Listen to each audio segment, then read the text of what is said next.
Shri Uddhava said, "My dear Lotus Eyed Lord, the Vedic literature, which constitutes your divine order, in terms of positive and negative injunctions, focuses on the good and bad qualities of work.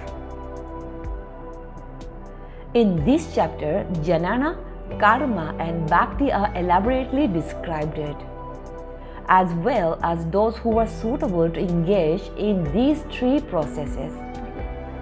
The activities of the living entities who are averse to the service of the Supreme Lord can be divided into two categories. Some good and bad qualities are always found in such activities.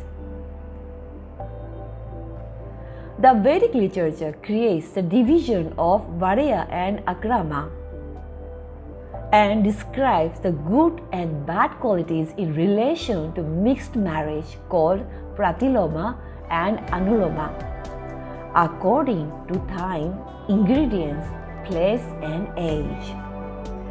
The Vedas also reveal the existence of heaven and hell, which are certainly the products of piety and sin.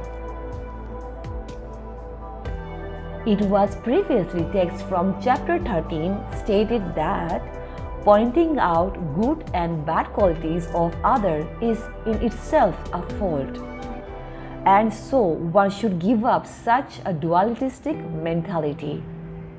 Now Shri Uddhava expressed his desire to know more about this from Lord, about division of Varna, division of Ashrama, division according to the nature of one's birth, various object places, and the existence of heaven and hell are all the result of piety and sin. Shri Uddhava asked it, without differentiating between pious and sinful act, how can one understand your instruction in the form of Vedic literature, which orders one act piously and forbid one to act sinfully? Without such authorized Vedic instruction, which ultimately award liberation, how could human being achieve the perfection of life? All recommendation and provision are presented in the Vedic literature as instruction of the Supreme Lord. In order to advance toward the perfection of life, one must discriminate between good qualities and false.